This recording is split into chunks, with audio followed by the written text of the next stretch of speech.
Good morning, everyone, and good morning, Chairman and Executive Director R&D and fellow panel members.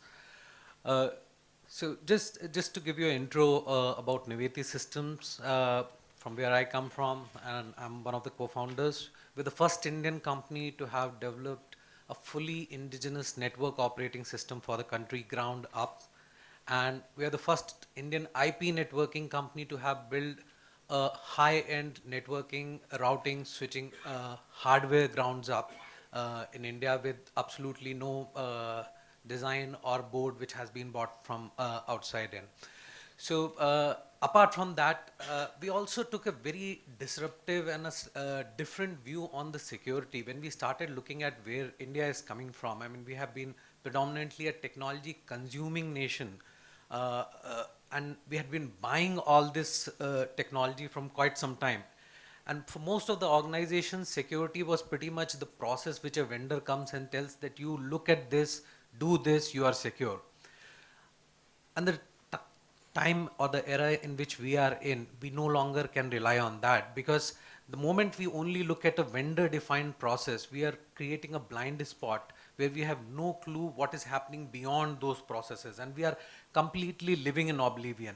And the kind of threats which are emerging, most of the current gen technologies are actually becoming invalid, as Narendra ji also said, that if we start trying to do a firewall now, by the time we actually complete it and catch up with some of the global players, the firewall would have become a last generation technology, which is not valid. And it's already happening.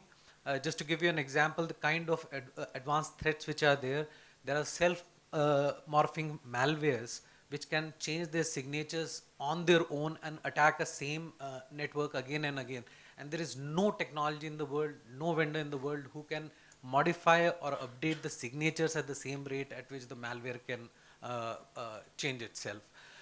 At the same time, there is another fundamental issue with the existing firewalls, is that it only focuses on everything which is coming outside in. So if there is an insider threat where somebody is sitting inside the network and somebody is already penetrated inside the network, it's very difficult for it to catch because it trusts everything inside the network. So the fundamental principle of saying my enterprise network is trusted zone, and I think most of you would have studied this, a trusted zone as inside zone and an untrusted zone as internet zone, it's no longer the truth. So where the next gen of disruptive technologies are coming in, and where we are also working on, is what is called as a zero trust security. And the zero trust security is all about not trusting anybody. No device, firewall, any solution, right? So you sit in the network, you monitor every device, and you only trust the packet on the wire, because that is the fundamental truth.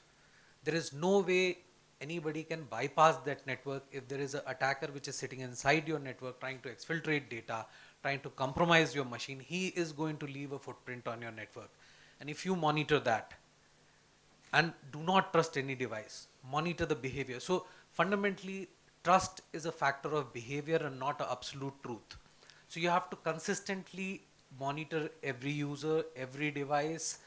Just to give you an example, there was a large DDoS attack which happened by compromising IP cameras, and it in fact brought down majority of European network.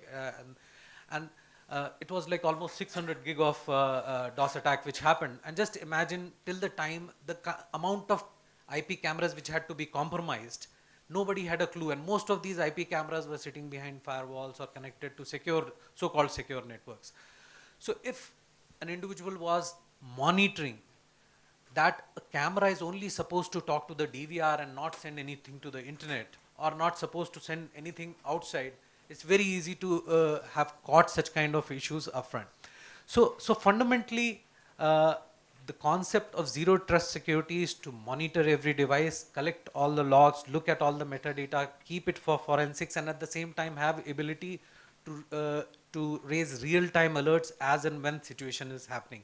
So we would request you to have a look at our stall. We have this product called as Hawk Secure, which is exactly trying to do that. And we have deployments in some of the strategic sectors in India, and we can talk about it if you visit our stall.